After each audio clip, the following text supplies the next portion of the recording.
राम राम जी सबको। बोले नहीं, नाराजगी है कुछ? अच्छा, देखो राम राम दी है तो उल्टी तो मिल चाहिए मैंने भी। बहुत बहुत धन्यवाद भाई सोनी का। इन्होंने काफ़ी कुछ बताया, जो मोटा मोटा बताया। मैं थोड़ी सी और चर्चा करूँगा, ज़्यादा परेशान नहीं करेंगे आप लोगों को।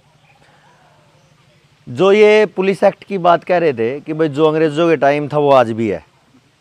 हमने तो वो थोड़े से दिन पहले एकदम बड़े सुथरी लाइट में देखा, बड़े बढ़िया चांदने में। कईयों ने तो वीडियो भी देखी होगी। हम गए थाने में कि वे हमारे साथियों को क्यों पकड़ लिया बताओ। उन्होंने ये तो बताया नहीं कि भाई तुम्हारे साथियों को क्यों पकड़ा और कहाँ पकड़ के रखा है। हमारे 6 साथियों को उठाया, उसमें मैं भी था, और उठा के लेके गए CIA। जैसे यहाँ पे रैपिड एक्शन फोर्स है ना, अभी UP SSF बना है, UP स्पेशल सिक्योरिटी फोर्स। वो इसलिए बनाई गई है कि भाई अगर आप के ऊपर शंका हो जाती है तो किसी को कुछ पूछेंगे नहीं, ना कोई वारंट की ज़रूरत है ना किसी सम्मान की ज़रूरत है, उठाएंगे और ठोक देंगे, अंदर डालो सीधा। इसी तरीके से हरियाणा में CIA चलती है, क्राइम इन्वेस्टिगेशन एजेंसी। वो करते क्या है, उठाएंगे, सब कुछ बाद में करते हैं। FIR बाद में, धाराएं बाद में लगेंगी, जो करना वो बाद में चलेगा। जाके पहले तोड़ेंगे। उसमें हमारा भी नंबर आया, देखा तो भाई क्या था उसमें। तो 6 साथियों को उठाया बिना कुछ पूछे, ना कोई दलील, ना कोई अपील, ना कोई सम्मन, ना कोई वारंट, कुछ भी नहीं। उठाया, उल्टा टांगा, दे दनादन 6-6 फीट के मोटे मोटे बांस के लठ फाड़ दिए। ये हम उस समय से और आज तक सोच रहे हैं, लगभग 20 दिन हो गए, 20-22 दिन। ये था क्या? उसके बाद भी ना उनके पास कोई FIR है, ना कोई उनकी कोई शिकायत है, कुछ भी नहीं है। इसका मतलब तो ये है कि बिना गुनाह के अगर उन्होंने बिना किसी कारण के हमारे साथियों को तोड़ दिया, कल तो हमारे घर में घुस के किसी को भी उठा लेंगे। बात समझ आई होगी? अगर गुनाह है तो कुछ भी करो, ठीक है, लेकिन अगर गुनाह नहीं है और आपको उठा के तोड़ के और वापस भेज दिया, कोई पूछने वाला नहीं है, तो समझने की बात यह है कि आने वाला हमारा टाइम कैसा है। सवाल है ये बड़ा, आप सबको, बड़े बुजुर्ग भी बैठे हैं और नौजवान साथी भी बैठे हैं, और यहां तो वो लोग बैठे हैं जो सिस्टम को हिलाने की बात करते हैं। जो लोग ये कहते थे कि भाई ये तो है ना भाई मोगली जी है, हमारे हरियाणा में हम तो इन्हें मोगली जी क्या करा, ये तो भाई मानता नहीं, किसान कानूनों में किसान कानून ले आया, मानता नहीं, लेकिन किसानों ने तो मना लिया, यानी ताकत तो है। अब बात यह है कि क्या केवल किसानों का एक कानून या 3 कानून यही ज्यादा परेशान कर रहे हैं, या पुलिस वाले जो है कानून है, पुलिस वाले जो एक्ट है, क्या वही परेशान कर रहे हैं? यह सोचने का विषय है। और जब हम इस पूरे विषय को सोचेंगे, समझेंगे, तो मैं आपको थोड़ा सा कुछ बता पाऊंगा। सोनी भाई वो पानी ले आंदा उसमें बोतल, और एक गिलास दे दियो बस।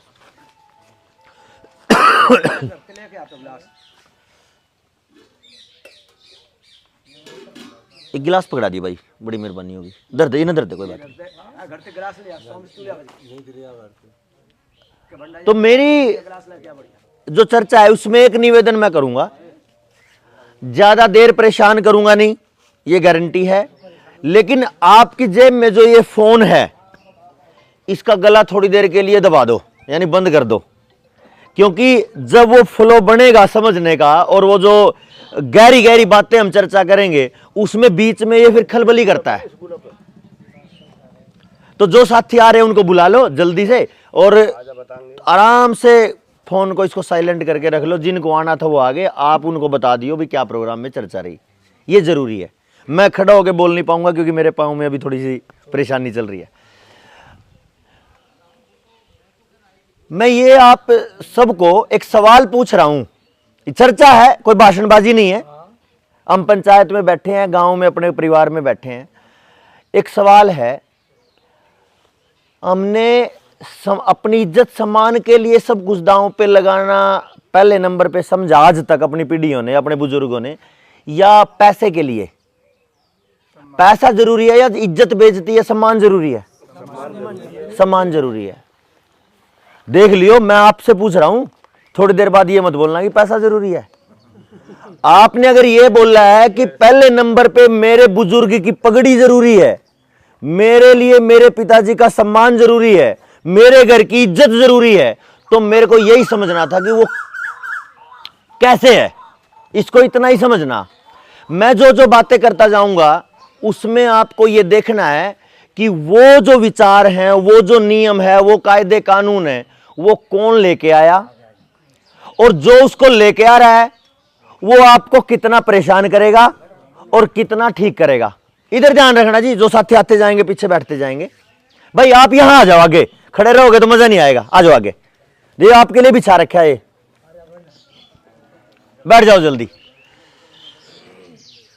जनता सरकार मोर्चा की ये मुहिम जो है पूरे भारत में जो चल रही है, साथियों को मेरा सादर नमस्कार। आओ जी, नमस्ते जी भाई जी नमस्ते। राजकुमार सिंह हूं, मैं यहीं से हूं, मथुरा से। वाह जी, बैठो जी भाई जी।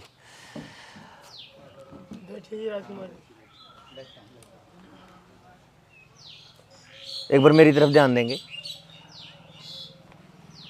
जनता सरकार मोर्चा के बारे में अगर कोई ये पूछे मेरे को कि भाई आप चाहते क्या हो, तो हम ये चाहते हैं कि जल, जंगल, जमीन, जानवर, ये चार जो हिस्से हैं समाज के, इनके बारे में कोई भी निर्णय बन ले, कोई भी कायदा बने, कोई कानून बने, कुछ भी बने, वो बनना चाहिए गांव के जन को पूछकर। लेकिन आज हो रहा है कैसा? जल, जंगल, जमीन और जानवर के बारे में लिए गए कोई भी निर्णय गांव के जन को पूछ के होने चाहिए, यह हमारा टारगेट है। अब मैं इन चारों चीजों पे, जल, जंगल, जमीन और जानवर के जो नियम बनाए हैं, उन पे थोड़ी थोड़ी चर्चा कर लूं तो आपको यह समझ आ जाएगा कि हो क्या रहा है। तो मैं एक बार जन की बात कर लूं, यानी आपके जो रिश्तों की बात है। अभी क्या हुआ, शुरुआत में टेलीविजन आया, टेलीविजन सबने देखा, और लगभग 25-30 साल पहले की बात है जब टेलीविजन कहीं कहीं आया था। ध्यान देंगे तो बहुत क्लियर समझ आएगा। कहीं कहीं आया था, टेलीविजन कोई ज्यादा देखता नहीं था क्योंकि लाइट भी नहीं थी। बैटरी चलाते सर रामायण। हाँ, एकदम सही बात करी। जिसके घर में ट्रैक्टर थे तो ट्रैक्टर से जोड़ लिया, किसी के घर में बैटरी थी तो बैटरी से जोड़ लिया। कुछ लोग मैच भी देखते थे मेरे जैसे, तो वो भी पूरा पूरा दिन बैटरी से चला के देख लेते थे, जिसके घर में सुविधा होती थी। तो इसमें जो मेन चीज है वो ये है कि उस समय टेलीविजन कोई देखता नहीं था, और उससे हुआ क्या, इन्होंने देखा कि टेलीविजन कोई देखता नहीं है, लेकिन जो समाज, जिसकी बात भाई सोनी कह रहे थे, उन्हीं लोगों ने बहुत गहराई से सर्वे किया हमारे इस समाज पर, बहुत गहराई से। रख दो भाई, यहीं रख दे, बस ठीक है, छोड़ो। बहुत गहराई से सर्वे करे। क्या सर्वे किए कि ये जो लोग हैं, ये लोग अपनी इज्जत के लिए तो गर्दन कटवा सकते हैं, बाकी इनके लिए और सारी चीजें छोटी हैं।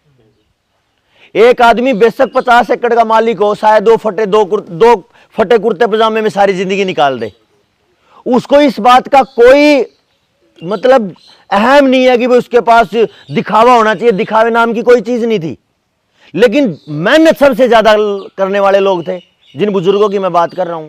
तो इन्होंने देखा कि सबसे ज्यादा ये लोग मरते जीते हैं, वो अपनी इज्जत के लिए जीते हैं। तो उससे क्या हुआ, इन्होंने सबसे ज्यादा काम किया इमोशनल बात पे। भाई ये लोग राम को सबसे ज्यादा मानते हैं, अगर ये मथुरा भूमि है, ब्रिज भूमि है, तो श्री कृष्ण को ज्यादा मानते हैं। उसी तरीके के सीरियल बनाए और टेलीविजन पे दिखाए। रविवार को श्री कृष्ण आती थी, रामायण महाभारत आता था, उसके बाद क्या क्या आता था, जय हनुमान। मुसलमानों को टीवी दिखाने के लिए अलिफ लैला आया, पंजाबियों को, सरदारों को टीवी दिखाने के लिए उनकी गुरबानी चली। मतलब जिस जिस हिस्से में जो जो चीज जिसको जो दिखानी थी वही दे दी। ऐसा नहीं कि आपको दी, मुसलमानों को उनका मटेरियल दे दिया, हिंदुओं को उनका मटेरियल, सिखों को उनका मटेरियल, पूरे भारत में जहां जहां जो कुछ था उनको वो दे दिया। अब धीरे धीरे करके सबको टेलीविजन की लत लगनी शुरू हुई। अब टेलीविजन ने क्या किया, जब रामायण आती थी आधे घंटे की तो मसूरी, समझते ना मसूरी, एडवर्टाइजमेंट क्या बोलते हैं यहां पे, विज्ञापन, विज्ञापन 2 मिनट पहले आते थे और जब रामायण खत्म होती थी 2 मिनट बाद में आते थे। तो लोग क्या करते थे, 2 मिनट बाद शुरू करते थे और 2 मिनट पहले बंद कर देते थे। तो एडवर्टाइजमेंट देखते ही नहीं थे वो। इन्होंने देखा, आओ जी,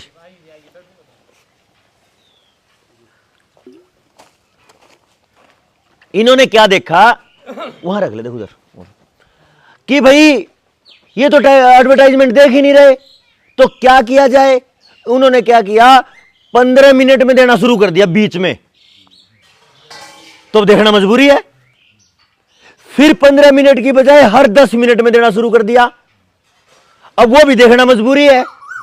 अब आपको पता होगा हर 5 मिनट में देते हैं, देते ही नहीं। फिर धीरे धीरे केबल आ गई, मेट्रो चैनल आया बीच में, तो लोग क्या करते थे, जैसे ही विज्ञापन आया चैनल बदल देते थे। आपने ही बदले होंगे सबने। लेकिन ये इतने शातिर हैं कि अब अगर आपके टेलीविजन पे 100 चैनल चल रहे हैं तो 100 के 100 चैनल पे एक साथ विज्ञापन आते हैं। अब बदलो, क्या बदलोगे। और इतने समझदार हम नहीं बन पाए कि हम उस टेलीविजन को फेंक ही दें। पहले उन्होंने रामायण दिखाई, फिर उन्होंने महाभारत दिखाई, फिर उन्होंने अजय हनुमान दिखाया, फिर सब कुछ दिखाया, और अब वो कुछ नहीं दिखाते जो आपके लिए काम का था। अब दिखाते हैं नंगा नाच, अब दिखाते हैं नंगी लड़कियों की फोटो, सब कुछ नंगा नाच दिखाएंगे, ताकि अब जो आपको आदत लग चुकी है, दादा भी वहीं बैठा है, बाप भी वहीं बैठा है, दादी और मां भी वहीं बैठी है, पोते पोती वहीं बैठे हैं, और टेलीविजन पे गंद चल रहा है, हम बदल नहीं पा रहे। क्या ठीक कह रहा हूं मैं? बोलते जाओ, भाषण नहीं दे रहा जी मैं। हो रहा है ना ऐसा? क्यों? क्योंकि पूरे 50 साल लगाए इन्होंने टेलीविजन के माध्यम से हमारे दिमाग में इतना कचरा भर दिया कि हमारे सामने जिसके लिए हमारे बुजुर्ग अपनी गर्दन देते आए, आज हमने अपनी बेइज्जती खुद करना शुरू कर रखी है। बताओ, नहीं कर रखी है? तो अगर सामने गंद चल रहा है टेलीविजन पे, हमारे पोते पोती, हमारी बहन बेटियां, सारा परिवार बैठा है, और हम उसको बंद नहीं कर सकते, इसका मतलब हम अपनी इज्जत को अपने आप ही तो उखाड़ रहे। वो अगला पड़ाव आ रहा जी, मैं उसी पे बात करूंगा। इन्होंने क्या किया, जो सबसे खतरनाक है वो ये किया, जब वो विज्ञापन आते थे रामायण महाभारत में, उसमें सबसे ज्यादा विज्ञापन आया था माला डी गर्भ निरोधक गोलियों का।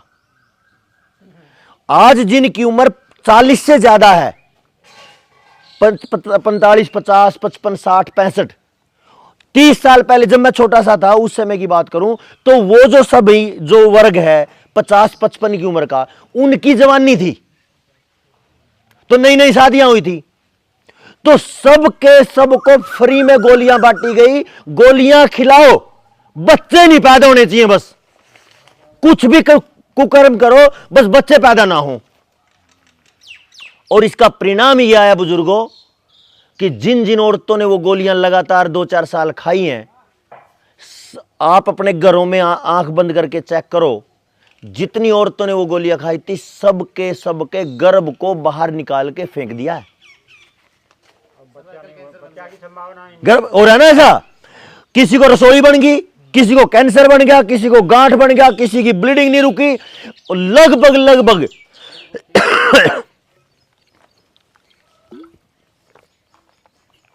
100 में से 80% महिलाओं के गर्भ, जिनकी उम्र 45 से पार है, वो ऑपरेशन से बाहर निकाल के फेंक दिए।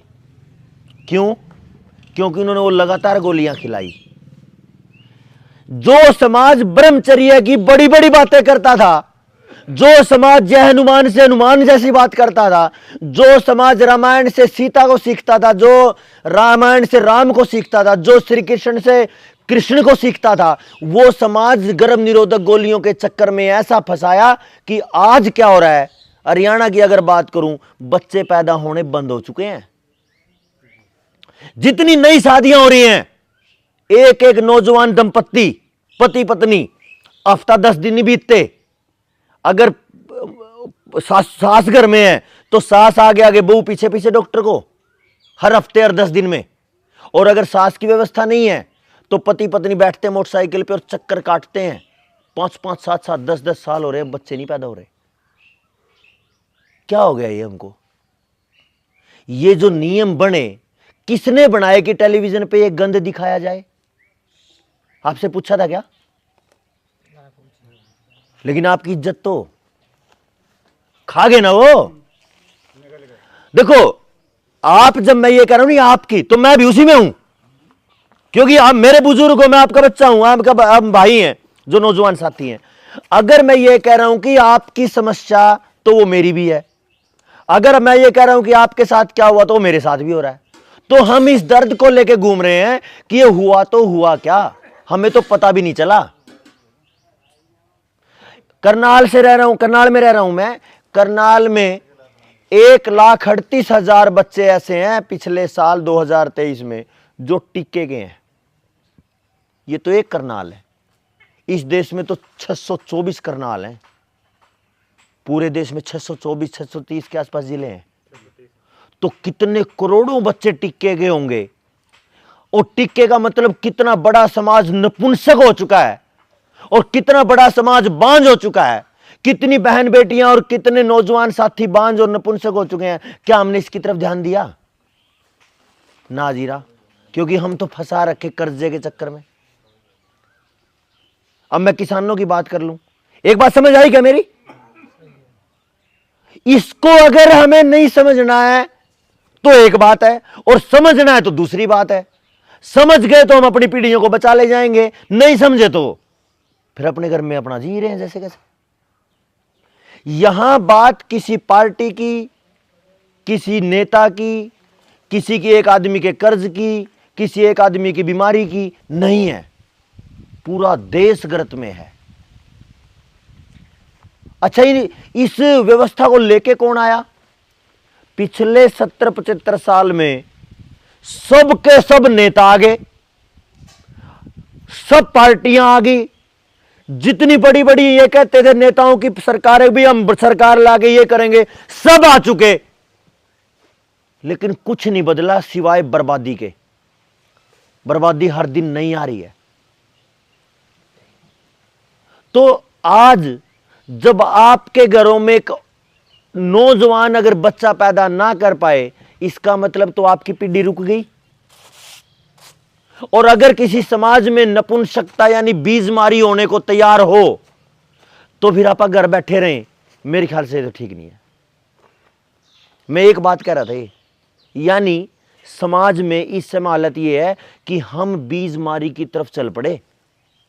बच्चे पैदा होने बंद हो चुके हैं। इतना जहर खाया हमने। आप कितने कट्टे यूरिया डाल रहे हो, कितने कट्टे डीएपी डाल रहे हो, कितना एंडोसल्फान मार रहे हो, कितना, जितनी भी बहुत सारी दवाइयां हैं, वो कितनी दवाइयां मिट्टी में दे रहे हो और पानी में दे रहे हो, उसका परिणाम क्या रहा है? उसका परिणाम हमारे सामने है कि हमारे घर में बच्चे ही नहीं है। जिस समाज में एक एक बुजुर्ग के पास कम से कम 5-5, 7-7, 10-10 बच्चे होते थे, उस समाज में एक बच्चा पैदा करना मुश्किल हो चुका हो जवानों के लिए, तो उससे ज्यादा बर्बादी तो नहीं आ सकती ना। कुछ लोग ये भी कह देंगे, जो टेलीविजन और नेताओं के चेले होंगे, कि ठीक तो है, बड़ी जनसंख्या बढ़ रही है। तो मैं कई बार इस पर चर्चा करता हूं कि जनसंख्या बढ़ रही है जी, मान ली। एक भाई ऐसे बोल रहा मेरे को कि जनसंख्या बढ़ गई, ठीक है, कटेगी रांद। मैं बोला भाई क्या बालक है तेरे पे? 3। मेरे पे 1 है। अगर जनसंख्या बढ़ रही है इसका मतलब जनसंख्या ज्यादा है, तो ज्यादा तो मतलब तेरे वाले भी ज्यादा है। सही बात है क्या? और अगर तेरे वाले ज्यादा हैं तो तू एक काम कर, तू अपने की गर्दन उड़ा, फिर मैं अपने की उड़ाऊंगा। बुखला गया? मतलब ऐसे होगा जैसे अभी मार काट कर देगा। अरे जब तू अपने बच्चे की गर्दन पे छुरी चलते ही गुस्सा हो रहा है, तो किसी दूसरे के बच्चे के बारे में क्यों बोल देगा भाई तू कि वो फालतू है? अगर फालतू है तो सबके, और नहीं है तो किसी के भी नहीं। अगर हम हमारे बच्चों को इतने मजबूत नहीं रख पाए कि वो बच्चे पैदा कर पाए, इसके चक्कर में दूसरों को गालियां दे दें, ये बात नहीं बनेगी। अपनी कमजोरी का ठिकरा मैं दूसरे के सिर फोड़ूं, ये तो कोई बात नहीं। और लड़ बात करते पता नहीं कितनी की बड़ी बड़ी। एक चीज, एक सम्मान की बात मैंने कही। दूसरी बात आप इसको और समझना, पिछले 30-35 साल में, और खासकर जो किसान यूनियन से जुड़े हुए जो हमारे बुजुर्ग हैं और साथी हैं, उनको ये बात और गहराई से समझ आएगी। 1991 में एक नीति आई थी वैश्वीकरण की, निजीकरण की और उदारीकरण की, ग्लोबलाइजेशन, प्राइवेटाइजेशन और ये इस टाइप की, जो ये तीनों आए थे।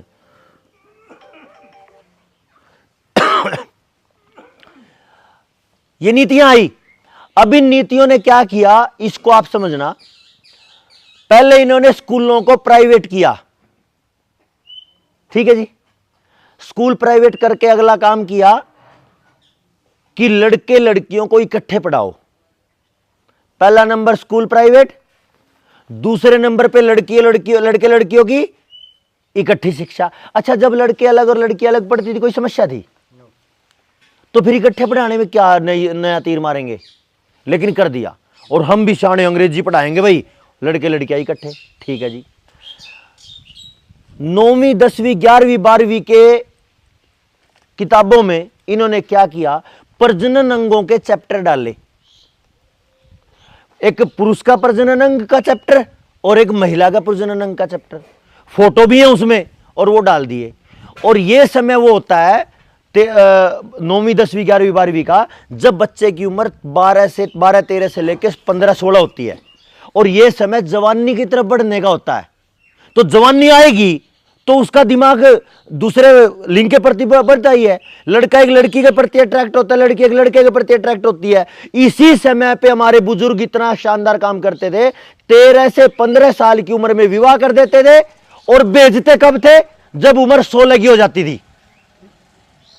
मतलब ये फिक्स कर देते थे बच्चे, तेरा घरवाला ही हो है भाई, तेरी घरवाली हो है, ताकि वो गलत ना चलाए। साल 6 महीने में एक बार लाए, 2-4 दिन में छोड़ा है, फिर साल 6 महीने में 16 साल की उम्र के बाद फिर वो अपने घर में परमानेंट रहती थी, कि उसका शरीर बच्चों का मजबूत हो जाता था। इस समय में जब बच्चा बड़ा हो रहा है, जवानी की तरफ हो रहा है, इन्होंने वो कचरा कर दिया कि प्रजनन अंगों के चैप्टर उस जगह पे डाल दिए। और उसी समय एक और काम किया, विवाह की उम्र लड़की की 16 से 18 कर दी। अगर बच्चा गलत चलता दिखे तो मां बाप शादी नहीं कर सकता, 18 की करनी पड़ेगी। और 16 से 18 के बीच में 2 साल अगर वो अपने दिमाग को शांत नहीं रख सकता, तो वो भाग के ब्याह करेगा, वो किसके साथ गलत काम करेगा, इसका उनको ठेका नहीं है, आपकी व्यवस्था को, आपके नेताओं को। लेकिन उन्होंने भाग के ब्याह करना शुरू कर दिया। उन्होंने अपने आप कर लिया है, व्यवस्था बनाई है जी, अपने आप नहीं करा जी। सबसे पहले स्कूल खोले प्राइवेट, उसके साथ में उनको लड़के लड़कियों को इकट्ठा बिठाया, फिर उनकी किताबें बदली, और फिर 16 से 18 की उम्र करी। वो पूरा का पूरा तंत्र बनाया ताकि बच्चे भागें। और आपकी, हमारे हरियाणा में एक वो है महाकवि लक्ष्मीचंद, वो क्या कर दे, नुका सब तक काला, क्या बोला, कलंक, काजल से भी काला कलंक। हमने अपने ही समाज में, हमारे ही बच्चों ने अपने ही माँ बापों के माथे पे कलंक लगाने शुरू किए, और हमने सोचा कि बच्चे बिगड़ गए। जबकि हमने ना टेलीविजन पे देखा, ना हमने किताबों की तरफ ध्यान दिया, ना हमने स्कूलों की तरफ ध्यान दिया कि चल क्या रहा है। अब इससे आगे का एक पड़ाव और है बुजुर्गों। अगर आपको यह समझ आ जाएगा तो पता चलेगा कि जो हमारी मुहिम है वो क्या है। यह तो कर दिया पिछली सरकारों ने। अभी पिछले 2 साल पहले एक कानून बना है जिसमें लड़की की शादी की उम्र तो कर दी है 21 साल, पता होगा आप लोगों को, और बिना शादी किए रखैलों की तरह रह सकती है वो 16 साल में। लिव इन रिलेशनशिप नाम दिया उसको, समझ आ रही है बात? यानी आपके घर की बच्ची या आपके घर का बच्चा आपकी ना मान के बिना ब्याह करे किसी के साथ रहना शुरू कर दे, आप उसकी तरफ आंख नहीं उठा सकते, क्योंकि उसके साथ पुलिस है, उसके साथ कोर्ट है, उसके साथ कानून है। यह कानून आपके लिए बना या आपको बर्बाद करने के लिए बना? तो यह कानून आपको पूछ के बना कि बिना पूछे बना? मतलब आपकी जिंदगी लिख दी और आपको बिना पूछे लिख दी, और हम सोए पड़े हैं, हम लगे पड़े हैं। पूरा यूपी जलता है हिंदू मुसलमान पे, जलता कि नहीं? अरे हरियाणा का भी एक हिस्सा वो भी जलता है। फिर हरियाणा जलता है जाट नॉन जाट पे जलाते हैं, ये राजस्थान को जलाते हैं, फिर गुज्जर नॉन गुज्जर पे, फिर गुजरात में जाओगे तो पटेल नॉन पटेल पे जलाएंगे, महाराष्ट्र में जाओगे तो मराठी गैर मराठी पे जलाएंगे, उधर जाओगे अरुणाचल प्रदेश और बंगाल की तरफ तो माओवादी कह के जलाएंगे, जब आप मध्य प्रदेश में जाओगे तो नक्सलाइट के नाम पे समाज को जलाएंगे, मणिपुर भी जला, देखा होगा आप लोगों ने। ये समस्या ये नहीं समझना कि केवल यूपी की है, इन्होंने हर जगह पे अपने अपने नियम बना रखे हैं, फॉर्मूले ढूंढ रखे हैं कौन सी जगह कैसे जलानी है। लेकिन असली चीज जो आपके सम्मान की है और जो आपके समाज के, आपके रिश्ते की, आपके प्यार की, आपके भाईचारे की है, वो तोड़नी है, आपको वो कभी नहीं बताएंगे कि वो टूट क्यों रही है। अभी तो बच्चे घर में चाचे ताऊओं में बहन भाई शादियां करके भाग रहे, हम कुछ नहीं कर पा रहे। क्यों? क्योंकि टेलीविजन किसने दिया? हमने। मोबाइल किसने दिया बच्चों को? हमने। तो ये क्या चल रहा है इस मामले में? एक कहानी कई बार याद आती है छोटी सी, एक बार ध्यान देंगे सारे भाई।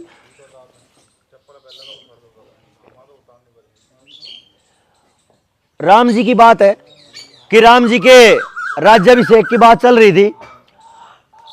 राजा दशरथ जी को लगा कि अब तो राम बड़ा हो गया, जवान हो गया, अब तो राजा बना दो, लेकिन राम जी को पूछा नहीं। और संगत पूरी सभा बैठ गई, गुरु जी बैठ गए, सारी मंत्री परिषद बैठ गई, राजा बैठ गए, सब बैठ गए, केवल कौन नहीं बैठा? राम। बाद में पता चला कि राम का राज्याभिषेक हो रहा है, राम को राजा बनाने की नीति बन रही है और राम को पता ही नहीं। और कहीं से कोई बात निकल के आ गई और राम जी को पता चल गया। राम दौड़ पड़े, आंफते हुए जा रहे, और पहुंच गए कि क्या हो रहा है देखें तो सभा में किसी ने बोल दिया कि आपका तो बुलावा ही नहीं था। बोला जी गलत बात, आप जिंदगी किसकी लिख रहे हो? राम की। भविष्य किसका लिख रहे हो? राम का। मतलब जीवन भविष्य राम का लिख रहे हो, राम को पता ही नहीं, ये तो गलत बात है। आज उसी राम जी की बात को सबसे ज्यादा राम जी को मानने वाले लोगों के बीच में मैं ये कह रहा हूं, जिंदगी किसकी लिखी गई? हमारी। कारण जब ये कानून बने, जिंदगी किसकी लिखी? जनता की, हमारी। लेकिन पूछा क्या आपको? तो कम से कम जिसके बारे में, जिसका भाग्य लिखा जा रहा है, उसको पूछना तो चाहिए। आपने ये बात, ये सारी जो मोटी मोटी बात मैंने बताई अभी तक, क्या इन पे कभी ध्यान गया आपका? नहीं गया, क्योंकि हम उलझे पड़े हैं और बहुत सारी समस्याओं में। खेती की बहुत सारी समस्याएं हैं, घर में हरी बीमारी बहुत सारी आई हुई हैं, खेती में बीमारियां हैं, खेती में घाटा है, कर्जे की समस्या है, और कोई बात है, कोई विवाह है, कोई शादी है, बच्चों की पढ़ाई का है, मतलब और सब चीजों में उलझे पड़े। लेकिन वो बच्चे बचेंगे कैसे, इस पे कोई ध्यान नहीं हमारा। और उन बच्चों को कैसे बर्बाद किया जा रहा है, इस पे कोई ध्यान नहीं हमारा। है क्या? तो फिर क्या करेंगे? तो आज अगर बात करो, आप अगर क्योंकि आप तो, हम गांव में बैठे हैं, खेती करते हो आप, आपके पास आपका कोई बीज नहीं बच रहा। बताओ कोई बीज है क्या आपके पास जो आप अपने घर का बोते हो, दादा परदादा के टाइम का? सब मार्केट का, सब दुकान का है। है कि नहीं सब दुकान का? भाई आप थोड़ा सा इधर हो जाओ छोटू भाई। हाँ, है कि नहीं? अच्छा, दवाइयां वो भी दुकान की, खाद वो भी दुकान का, मशीनें वो भी दुकान की, पानी दुकान का है। पानी भी दुकान का, ये क्योंकि बिजली का है। बिजली किसकी? वो भी दुकान की, क्योंकि कंपनी की है। और जब आप पैदा कर देते हो सारा अनाज और बेचने जाते हो तो भाव किसका? वो भी कंपनी का, वो भी दुकान का। तो आप कौन खामखा? एक किसान पूरा साल भर खून पसीना करने वाला व्यक्ति केवल बंधुआ मजदूर के अलावा अपने खेत में कुछ नहीं है। अब मैं आपको पूछ लूं या किसी को पूछूं कि आपका क्या, तो कुछ लोग बोलेंगे कि मेरी जमीन है, लेकिन मुझे पता है कि 99.9% के लगभग जमीन बैंकों में पड़ी है किसान क्रेडिट कार्ड के नाम पे। और कितने रुपए में पड़ी है? 50,000 में, 60 में, 70 में। यूपी में मैंने सुना है कि थोड़ा ही देते हैं, 60-70 हजार से ज्यादा देते ही नहीं। 30 बीघा के हिसाब से देते हैं। वो जमीन ज्यादा होगी वो तो देंगे, मैं पर एकड़ की बात कह रहा हूं। ये 5 बीघा यानी 1 एकड़ पे लगभग 50-60-70 हजार देते हैं। 50 ही दे पाओ। 1 लाख दे रहे हैं। वो जब देते हैं 1 लाख, जब एक आदमी ने 50 लिया, 60 भर दिया, फिर 60 वापस मिल गया, फिर 70 भर दिया। जब एक आदमी का पता चल जाए कि ये तो हर बार पक्का भरेगा, ईमानदार आदमी है, उसको और लूटो, तो उसको 1 लाख दे देंगे, क्योंकि 1 लाख का ब्याज ज्यादा बनेगा। पहली बार में किसी को नहीं देंगे। अगर वैसे तो जमीन की कीमत नहीं होती, कभी हमारे बुजुर्गों ने जमीन की कभी कीमत नहीं रखी, लेकिन अगर आज की भाषा में बात करो, क्योंकि हम इतने पतन में इतने गिर गए हैं कि जमीन की कीमत हमने लगा दी। आज अगर जमीन का 1 एकड़ का जो रेट है वो अगर 40 लाख रुपए है, तो 40 लाख रुपए का 1 एकड़ आपका बैंक में पड़ा है 60,000 में। अब हिसाब लगाओ, 1 एकड़ खेत में अगर एक गेहूं की फसल ले लो और एक धान की फसल ले लो, तो हम हिसाब लगाते हैं बचत होती है एक, मतलब 1 एकड़ पे पूरा साल में 15,000 रुपए ज्यादा से ज्यादा बचते हैं। कितने दिन में? 365 दिन में। कितने हजार? 15,000। अच्छा, कितने रुपए हो गए एक दिन के? 20-30 रुपए। 20-30 रुपए दिहाड़ी नहीं बनती। 34 रुपया का 32 रुपया ऐसे बताए। मैं वही कह रहा, मतलब खून पसीना करने वाला सारा साल मिट्टी प्लीद करके 30 रुपए दिहाड़ी में आदमी के घर की रोटी नहीं चल सकती बुजुर्गों। तो जो जमीन के कागज, जो जमीन आपने बैंकों में 50-60 हजार में रख दी है, उसको कैसे छुड़वाओगे? वो नहीं छूटने वाली। तो इनका असल प्लान था किसानों को पूरी तरह कर्जे में देके और इनकी पूरी जमीन को छीनना। असल कारण है ये। और कोई बोले ना, कोई आंदोलन ना कर पाए तो इनकी पीढ़ियों का सत्यानाश कर दो। इसलिए हो चुका है पूरी तरह बीजमारी, बच्चे ही नहीं पैदा हो रहे। और डर हमें दिखाया जा रहा है उनको मुसलमानों के ज्यादा है। उनका भी नंबर है, क्योंकि उनको वैक्सीन लग चुकी सबको। अरे जो वैक्सीन से जो नुकसान तो होगा। हाँ जी हाँ, मैं वही आ रहा हूं, चिंता ना करो आप। ये हमें वहम इतना ज्यादा और इतनी ज्यादा फूट हमारे दिमाग में डाल दी है कि मुसलमान खा जाएंगे। अरे मुसलमानों को सबसे ज्यादा लगवाए टीके किसने पता है? ओवैसी ने। हिंदुओं को सबसे ज्यादा किसने लगवाए? अरे हमारे वालों ने, मोदी ने और ये योगी ने। तो हिंदुओं को हिंदुओं ने मारा, मुसलमानों को मुसलमानों वाले मार रहे हैं। ये हमारा वहम है कि हमें हिंदू खा जाएंगे और हमने मुसलमान खा जाएंगे। इनसे निकल के अपने बच्चों की जिंदगी को देखना पड़ेगा। अपने बच्चों की जिंदगी खेत में दिखेगी, क्योंकि मैं अपने बच्चे की जिंदगी ले रहा हूं जहर डाल के।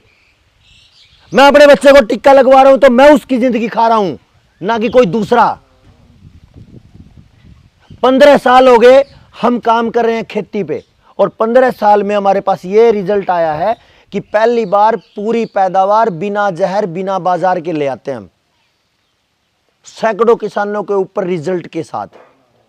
तो अगर हमें इस समाज की बात करनी है तो हमें अपने जमीन को बचाना है, तो अपनी जमीन के कर्जे को तभी बचा पाएंगे जब हमारा खर्च तो जीरो होगा और हमारा खून पसीना जब पैदा करेगा अनाज, तो जितना बिकेगा वो सारा मेरी जेब में आए तो बात बन सकती है। नहीं तो 15 रुपए की दिहाड़ी करने वाला व्यक्ति कर्ज नहीं उतार पाएगा। बताओ। और अगर समाज नहीं उठा और मेरे जैसे और कुछ भाइयों जैसे लोग बोलते रहे तो फिर वो अभी तो केवल लट पड़े हैं, थोड़े दिन बाद कुछ और भी हो जाएगा। क्या दिक्कत है भाई? जिन लोगों ने लाल बहादुर शास्त्री जैसे लोगों को नहीं छोड़ा वो हमारे जैसे बोलने वालों को छोड़ देंगे। लेकिन समस्या इस बात की है कि हम भी नहीं बैठ सकते। क्यों? अभी 2 दिन पहले खबर आई है 500 नए टीके आने वाले हैं 2030 तक। कितने? 500। एक बच्चे और एक व्यक्ति के 500 है ये। मतलब हर महीने में, हर हफ्ते में टीके ढूकेंगे। दूसरी बात, उसी जो WHO वाले हैं जिन्होंने ये टीकों की बात कही है, वह उन्हीं का फरमान आया है कि जो व्यक्ति इन टीकों का विरोध करे पकड़ के सीधा अंदर डालो। कितने देशों ने कह दिया, कितने देशों की सरकारें मान गई? 194 देशों ने लिख के दे दिया कि हमारे देश में अगर कोई भी टीकों का विरोध करेगा उसको अंदर डाल देंगे, कोई टेंशन नहीं। तो हमारा नंबर तो वैसे ही आने वाला है। अब बात यह है, हम अपने बच्चों को बचाएं तो बचाएं कैसे?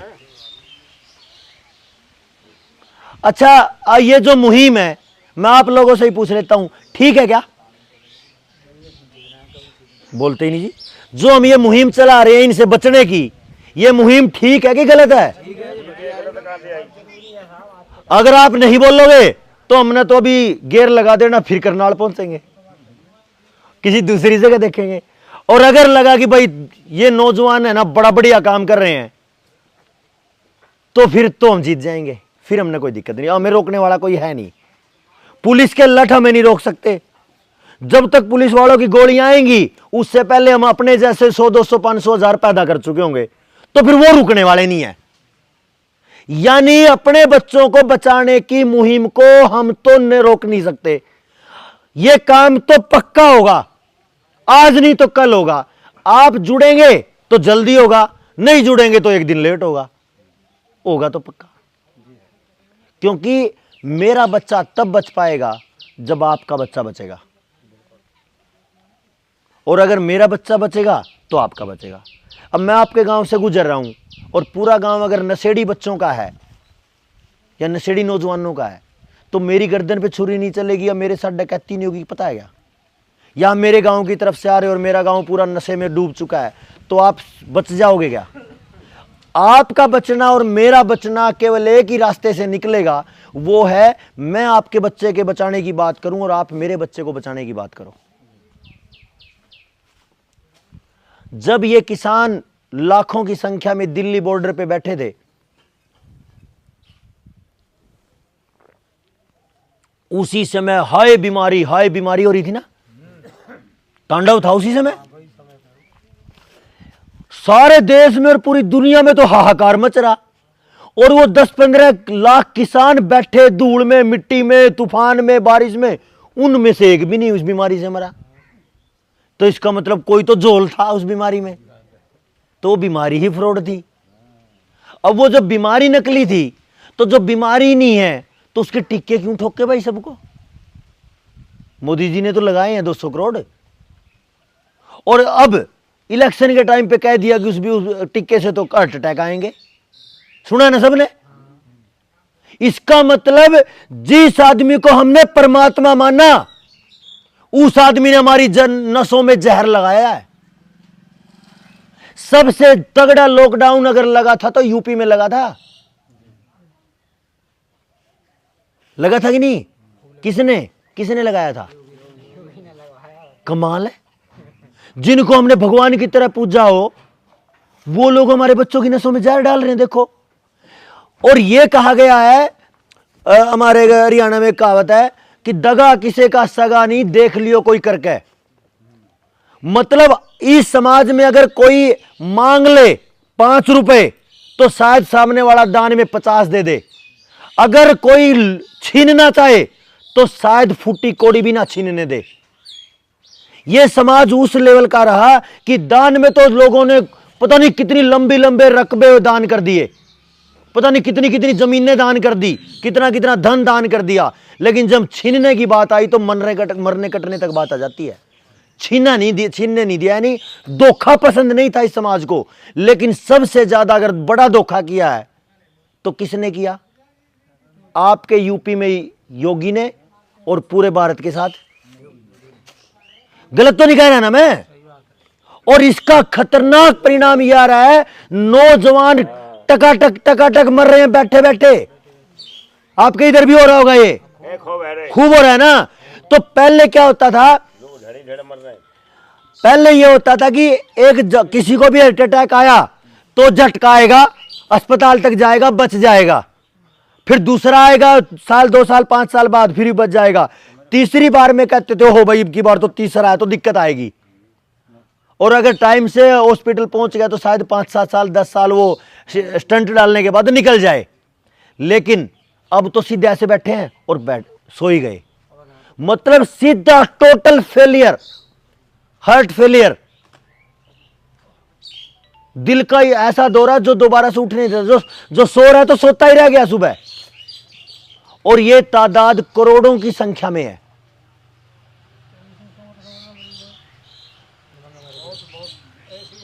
हो रहा है ना।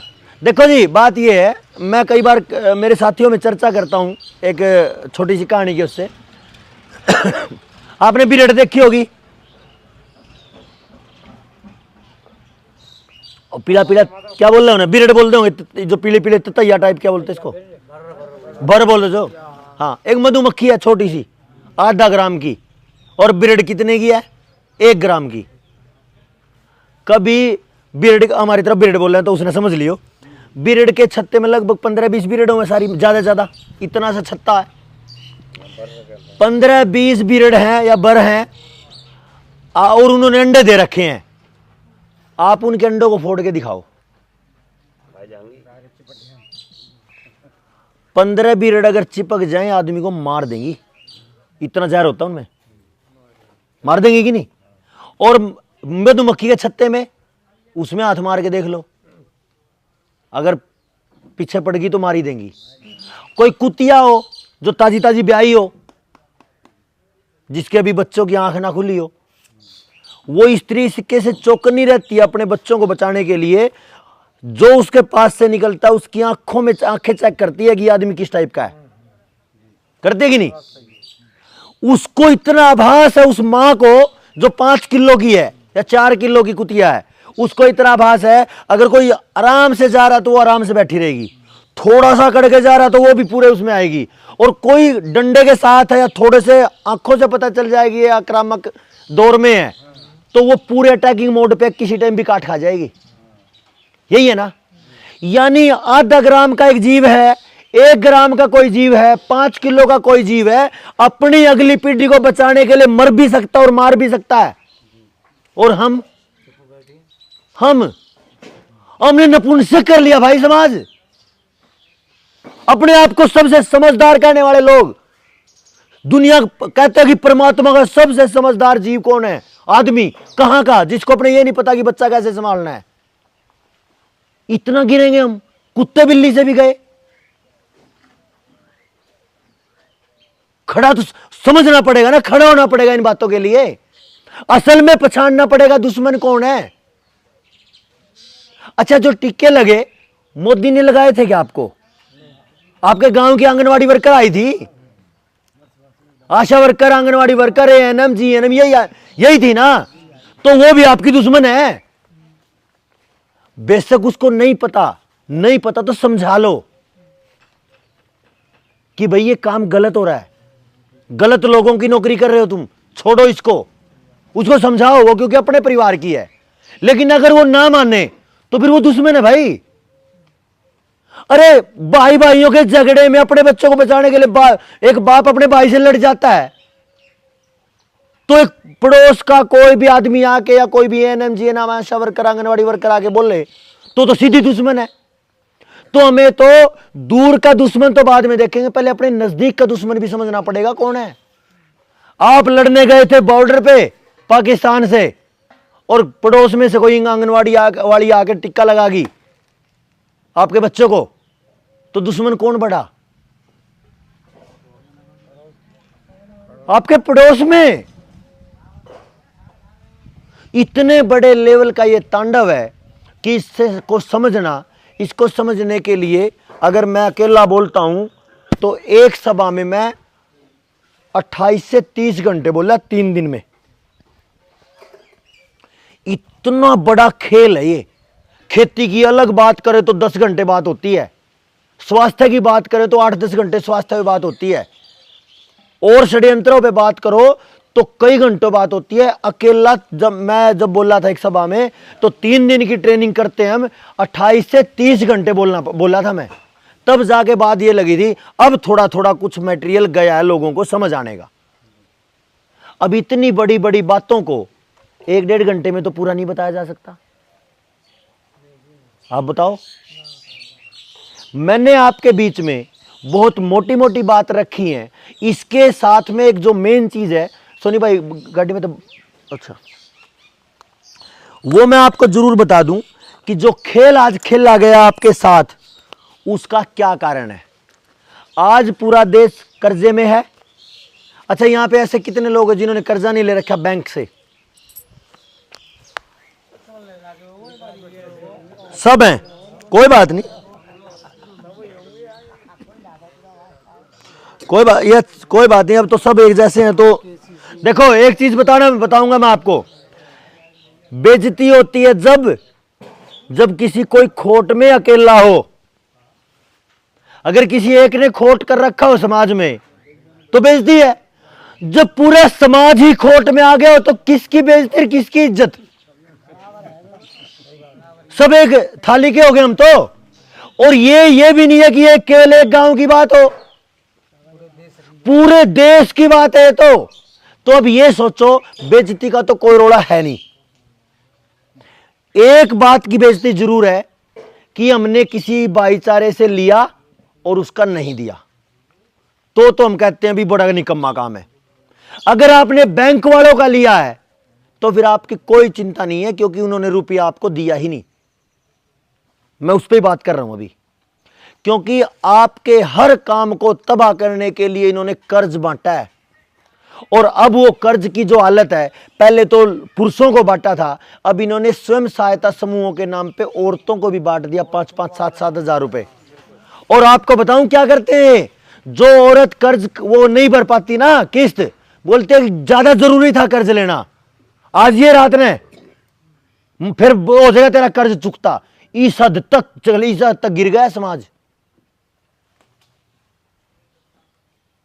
मतलब क्या करें भाई? अब हमारा तो दिन रात मतलब खून खोलता रहता, तो करो तो करें क्या?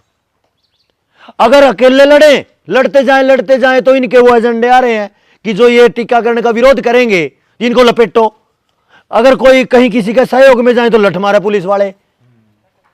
तो एक तरफ तो वो रहा, दूसरी तरफ जा रहा जाग लो। अगर ना जागे तो फिर हम क्या करें भाई? तो जागना तो पड़ेगा ना। तो अगर जागोगे तो समाधान है, क्योंकि मैं अपनी बात नहीं कर रहा जी। और एक और बात, आपके गांव में आके मैं ये नहीं कहूंगा कभी भी कि भाई आपके गांव का ये बना दो मुझे, आपके जिले का मुझे ये बना दो तो मैं बदलूंगा कुछ। वो पक्का चोर है जो आपको आपके कहीं दूर से आगे बोलेगा कि आपको मैं बदलूंगा। आपके गांव का किसने ठेका ले रखा है? आपके गांव को आप बदल सकते हो, मेरे गांव को मैं बदल सकता हूं। अगर मैं आपके गांव में आके कह रहा हूं कि मैं आपके गांव को बदलूंगा तो इसका मतलब मेरा कोई बड़ा स्वार्थ है उसमें। कल मैं बेच के जाऊंगा आपके गांव को। फिर आपके गांव को बचाना है आप बचाओगे, आपके बच्चों को बचाना आप बचाओगे। और इस सारे के सारे की जड़ों में अगर कोई चीज है तो वो कर्ज है। और यहां पे भी एक बड़ी बात थी, इस समाज में किसी का लेके देने की बड़ी गहरी परंपरा थी। कोई किसी का लेके मारा नहीं करता। तो इन्होंने क्या करा, कर्ज बांटा, जो नहीं दे पाया उसको जलील किया, वो जलील होने के ड्रेस से अपना सारा सौदा बेच के देने के प्लान में है। अब इस कर्ज ने क्या किया है? इस कर्ज ने ये किया, जैसे यूपी का एक हाईवे निकला है मेरठ, बागपत मेरठ ये इधर से होते हुए शामली और देहरादून निकल गया, वो एक्सप्रेसवे निकला है। एक निकला इधर से हरियाणा से यूपी में आया है, पानीपत से शामली और फिर देहरादून। फिर वो एक निकला है सहारनपुर और इधर से होते हुए बीचों बीच हरिद्वार। फिर एक ये निकला है यमुना एक्सप्रेसवे, एक निकला है आगरा एक्सप्रेसवे, फिर एक बुलंदशहर से होते हुए। मतलब पूरा देश सड़कों ही सड़कों से लाद दिया इन्होंने। और इसी तरीके से हरियाणा में 2 हाईवे निकले हैं, एक निकला 152D और एक निकला है दिल्ली से कटरा। उन पे गांव को रास्ता भी नहीं है चढ़ने का, ट्रैक्टर नहीं चढ़ सकता उस पे, ना भाई ना चढ़ सकता तू। ट्रैक्टर भी नहीं चढ़ सकता, मोटरसाइकिल नहीं चढ़ सकती, बैलगाड़ी नहीं चढ़ सकती। तो वो किसके लिए है? केवल कंपनियों के बड़े बड़े ट्रकों के लिए। और सबसे खतरनाक बात यह है उसमें, उन हाईवे के दोनों तरफ कई कई किलोमीटर की जमीन सरकार नीलाम कर रही है, रजिस्ट्री नहीं हो रही। आप नहीं बेच सकते ना आप खरीद सकते उस जमीन को, अपने हाईवे के पास भी नहीं कर सकते, यहाँ पे शुरू हो गया है मार्ट में भी। तो जितने बड़े बड़े 122 ये है ना KMP पलवल मानेसर वाला जो ये है, इसके चारों तरफ, इसके दोनों तरफ, दिल्ली के चारों तरफ 60 नए शहर बसाने का प्लान आ चुका है। कौन से नए शहर? एक गांव को उठाएंगे, मान के चलो कि 3000 की कोई आबादी का गांव है, आपका गांव 2-3 हजार की आबादी का होगा शायद, छोटा और छोटा है, और छोटा है, 1000-1500 होगा। 1000 लोगों को शिफ्ट करना है। मान के चलो कि एक परिवार में एवरेज 5 लोग हैं, तो कितने हो गए? 200 लोगों के लिए 200 फ्लैट चाहिए, यही चाहिए ना। और एक मंजिल में 50 फ्लैट, 1 एकड़ में 1000 आदमी सेट कर दिए, पूरा गांव छीन लिया और 1 एकड़ में चढ़ा दिए वो ऊपरा तली। और आप देखोगे KMP के चारों तरफ जितनी बड़ी बड़ी बिल्डिंगें बन रही हैं, वो गांव को उठा के और लोगों को वहां शिफ्ट करने की प्लान है। क्योंकि जींद जिला है, आपने सुना होकर हरियाणा में, वो 152D जो हाईवे निकला है, वहां वो जींद से होकर निकला। वहां पे 5 गांव हैं, एक गांव है कालवा, एक गांव है पिल्लू खेड़ा, एक गांव है जामनी, ऐसे करके 5 गांव। 5 गांव के 3800 एकड़ 3800 एकड़ जमीन नीलाम हो चुके, यानी एक्वायर कर लिए। और एक्वायर करेंगे किस स्तर पे? गांव को उठाएंगे जड़ से, मतलब गांव को भी नहीं छोड़ेंगे, सीधा गांव को उठाया और उन ऊंची ऊंची बिल्डिंगों में डाल दिया। और मान के चलो जब तक गांव था, और ये जिस बीमारी की बात कह रहे थे कि ये बीमारी आई है, इस बीमारी में तो गांव में तो पता भी नहीं चला कि बीमारी आई कि नहीं आई, ज्यादा फर्क पड़ा नहीं, ठीक है। मान के चलो कि 25 मंजिल बिल्डिंग है और 4 बिल्डिंग है, 1 एकड़ में बन जाएंगी, क्योंकि 100 गज के ही तो चाहिए, 200 गज के, ये तो बल्कि 1.5 बीघे में बन जाएंगी। 1.5 बीघा जमीन पे टांग दिया 25 मंजिल और फिर कह दिया कि बीमारी आ गई और किसी को घर से निकलना नहीं। अब क्या करोगे? अंदर ही अंदर सड़ा सड़ा के मारने का प्लान है असल में। ये 2025 में एक्स वायरस के नाम पे अगला प्लान है इनका, एक्स वायरस। और 2030 तक कई वायरस और लेके आने का प्लान है। जो भाई गूगल सर्च करते हो, यूट्यूब चलाते हो अच्छे से, तो वो 2-4 वीडियो सर्च करना।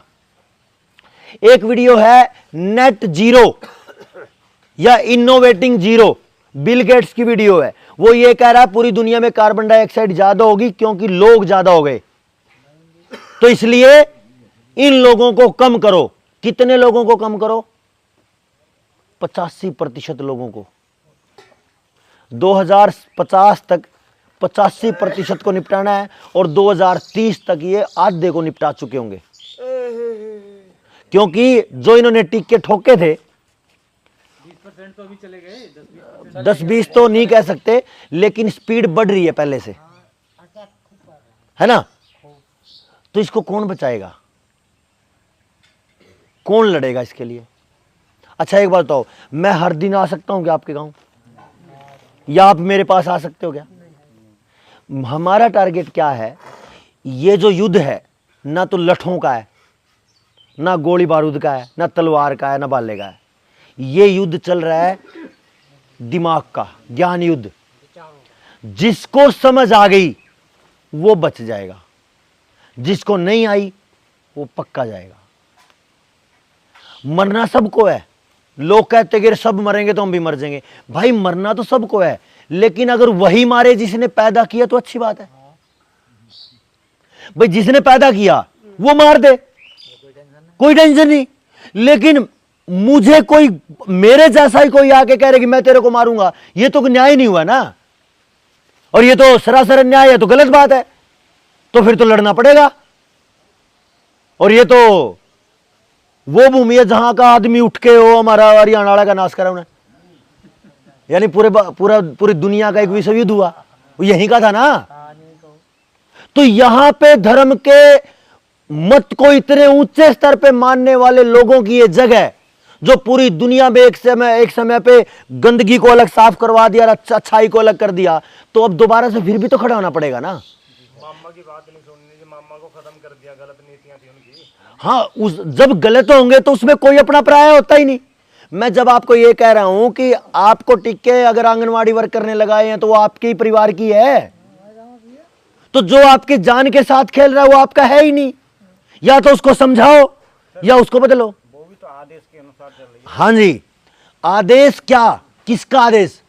जान लेने का आदेश?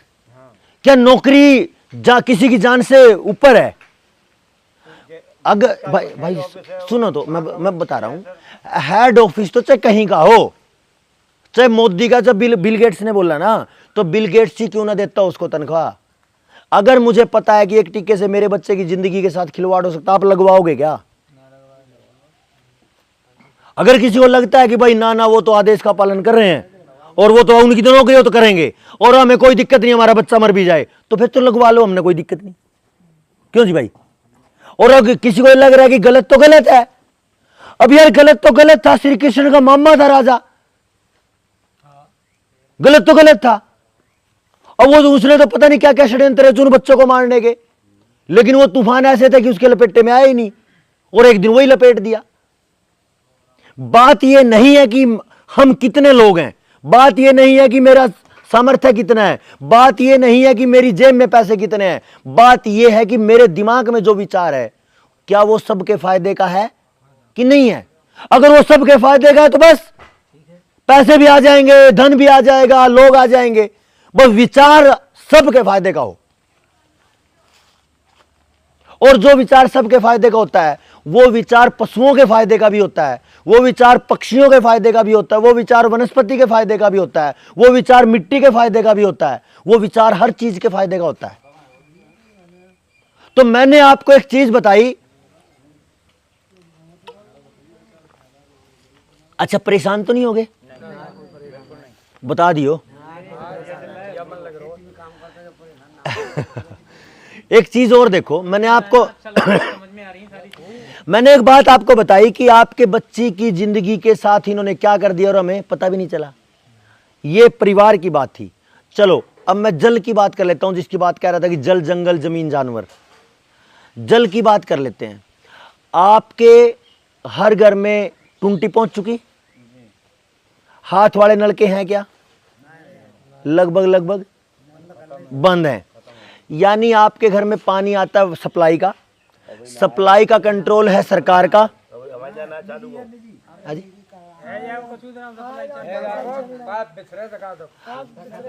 मतलब सुन लो एक मिनट, मैं हरियाणा की बता देता हूं, क्योंकि सबसे पहले सत्यानाश होता है पंजाब का, फिर वो वहां से एंट्री है, क्योंकि पंजाब हरियाणा की जो जमीन रही है वो सबसे लाजवाब जमीन रही है पूरे भारत में। ये भी अपना एरिया, एक एरिया है।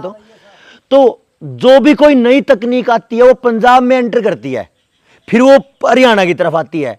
जब पंजाब का सत्यानाश हो चुका होता है फिर धीरे धीरे करके वो पूरे भारत में फैल जाती है। ये काम है।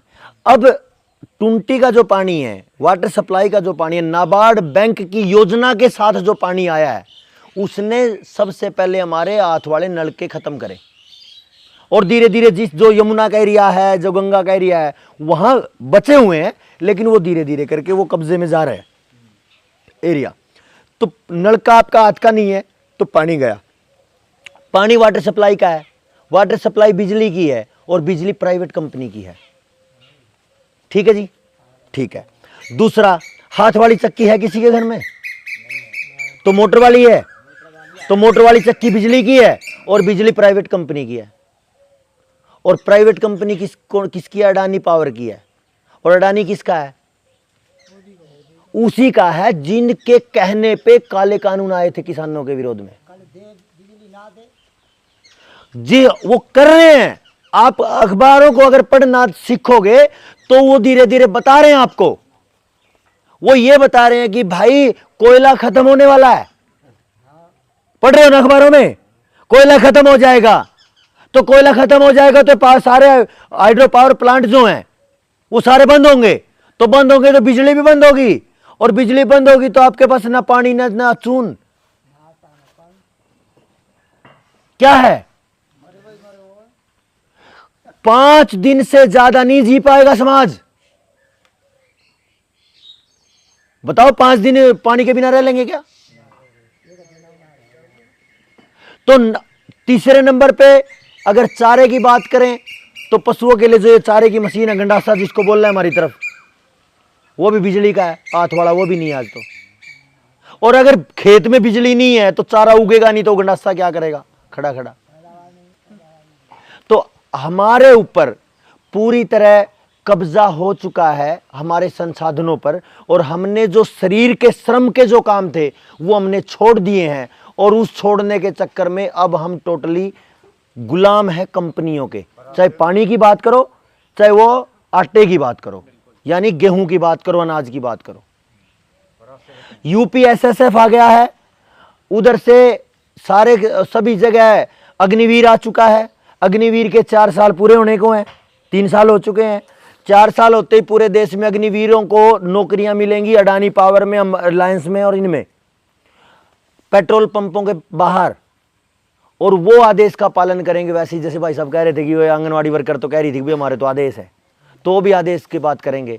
वो जब समाज का 4-4 हजार एकड़ का पूरा रकबा छीन लिया जाएगा तो वहां पे लोग जब भूखे मरेंगे तो कहां जाएंगे? अडानी के साइलों को छीन लूटेंगे, और वहां खड़े बंदूकधारी अग्निवीर। मतलब आपके अनाज पर और आपके पानी पर, आपके सारे संसाधनों पर बड़े भयानक तरीके से कब्जा हो चुका है। तो जल की बात आ गई समझ में। अब जल के ऊपर एक और नियम आया है, जिसके घर के बाहर समरसीबल लगा होगा, छोटे वाला, बड़े वाले की बात नहीं, छोटा समरसीबल, जिसके घर में वो लगा होगा, 10,000 रुपए सालाना टैक्स देना पड़ेगा। ये कानून बन के तैयार है। बस एक कमी है उसको लागू होने में, कि आपकी जेब में जो ये नोट बचे हैं, ये वाले जो नोट हैं 2 का, 5 का, 10 का, 20 का, जब तक ये बंद हो तब तक वो चुप बैठे हैं कानून। जैसे ही बंद कर देंगे तो आपकी जेब में कुछ नहीं रहेगा। आप अपने फोन में, फोन के ऊपर मतलब गुलाम बन जाओगे। अब उनकी मर्जी है कि वो क्या करेंगे। ठीक है जी।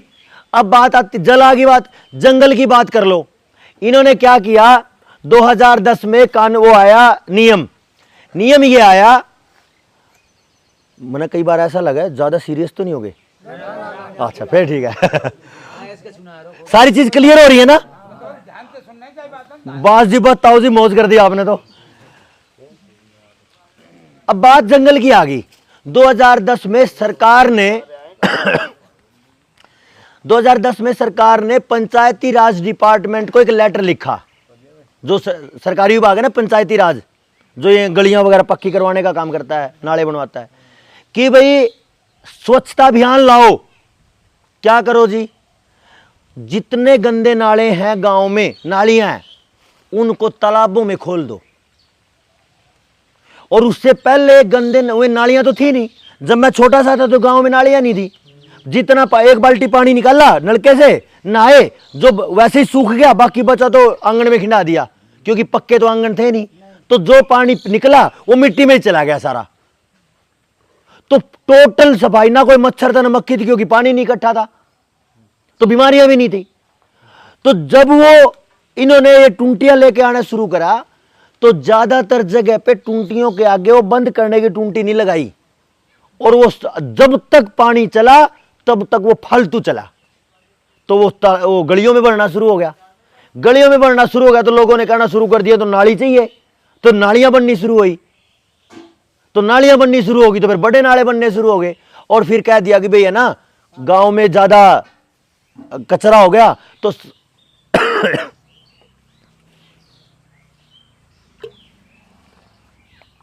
सफाई अभियान के नाम पे नालों को खोल दो। कहां पे? तालाबों में। और पिछले 10 से 15 साल में सब के सब तालाब गटर बन चुके। स्वास्थ्य, ये कौन सी योजना थी? स्वच्छता अभियान। इसके साथ में एक और काम किया। अच्छा एक बात बताओ, आपको अपने बच्चियों को आज बाहर भेजते हुए डर लगता है या 20 साल पहले भेजते हुए डर लगता था? ज्यादा डर पहले था। कब है?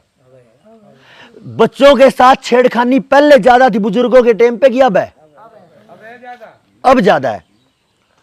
जो समाज, मैं अपनी बताता हूं, मेरे दादाजी थे, किसी भी गांव में चले गए, मान लिया कहीं रिश्तेदारी में चले गए, कहीं भी चले गए, उनकी एक आदत थी, बैठेगा किसी बुजुर्ग के पास और पूछेगा भी मेरे गांव में तो कोई लड़की तो नहीं बह रखी इधर, किसी भी बिरादरी की, चाहे बूढ़ी है, चाहे जवान है, चाहे नई बच्ची है जिसकी अभी शादी हुई हो, अगर 20 भी हैं, चाहे उससे 1 रुपया देना बने,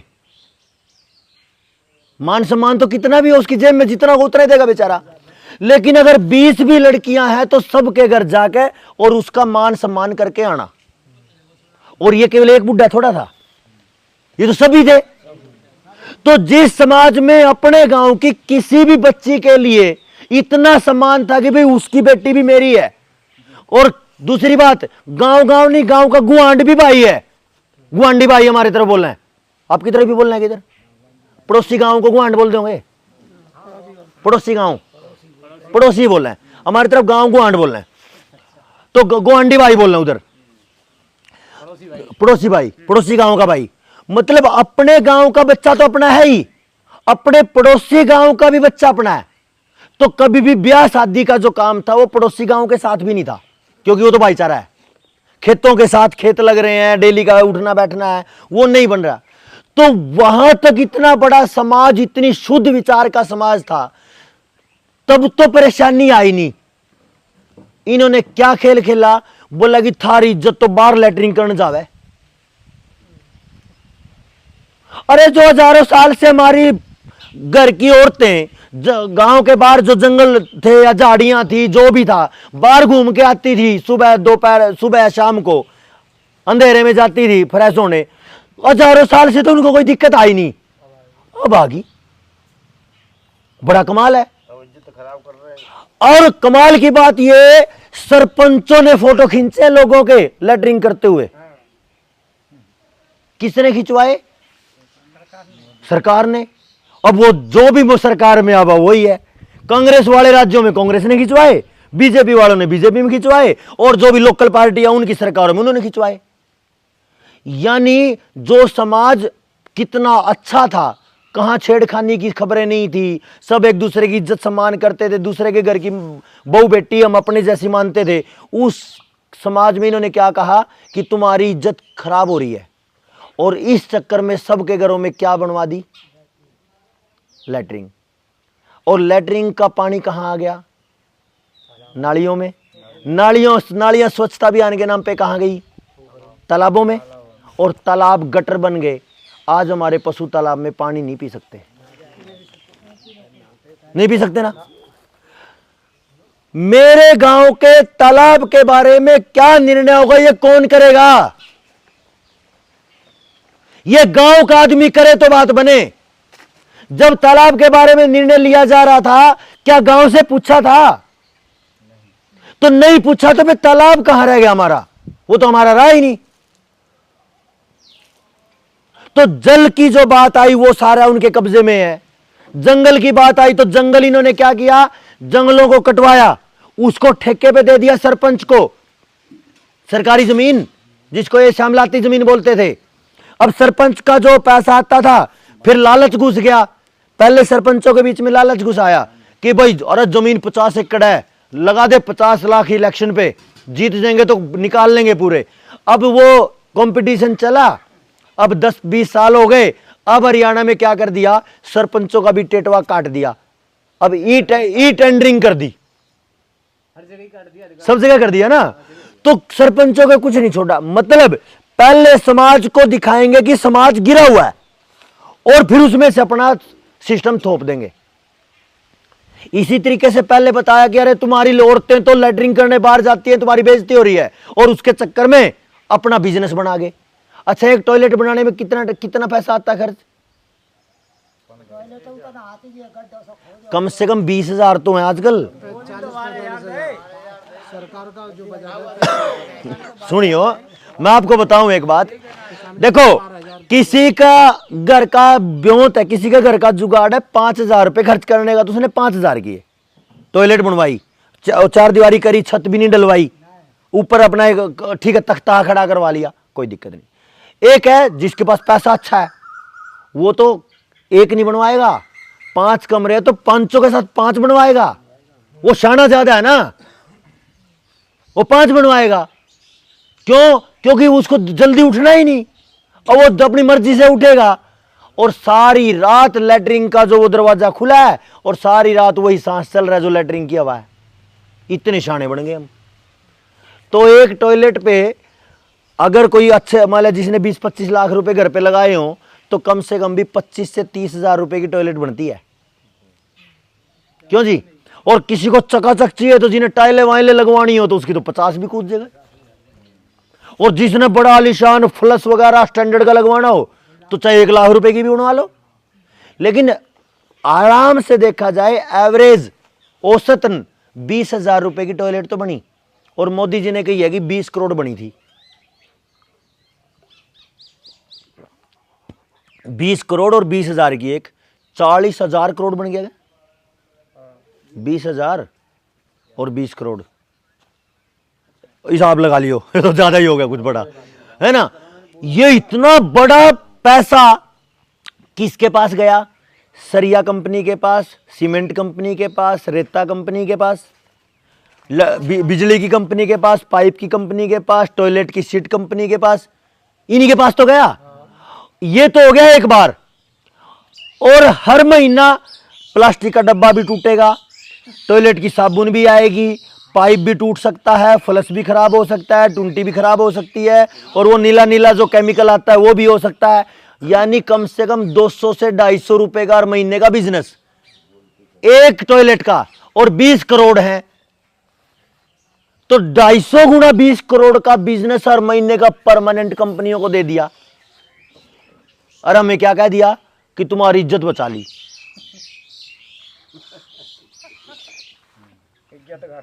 है ना कमाल का खेल। मतलब हमारा कितना बड़ा बेवकूफ बना दिया और हमें पता भी नहीं चला, है ना। तो देखो ताऊ जी, एक दिमाग तो हमारे पास भी है, दिमाग उनके पास भी है। बात यह है, एक दिमाग शैतानी के लिए चलता है और एक दिमाग अच्छाई के लिए चलता है। जब तक कोई समस्या समझ ना आए, चाहे उम्र हो जाए 80 साल, तो भी वो बचपन ही है, क्योंकि उसकी जानकारी नहीं। जैसे कहा इतना ये तो बच्चा है, इसको पता नहीं, तो जानकारी नहीं है तो चाहे बूढ़ा भी हो जाए। और अगर ज्ञान हो चुका है तो वो तो फिर 10 साल का भी बुजुर्ग है। बोलते ना वयोवृद्ध, ज्ञान वृद्ध, तो ज्ञान वृद्ध हो जाए तो 10 साल का हो जाए। तो आज अब जो जरूरत है वो ज्ञान वृद्ध होने की है, जानकारी लेने की है। तो जल की बात मैंने कर ली, जंगल की बात कर ली, जमीन की बात। यहां पे हमारे हरियाणा में जो गांव का एरिया है, जिस जमीन की रजिस्ट्री नहीं थी आज तक, उसको लाल डोरा बोलते थे। आपके यहाँ पे बोलते हो?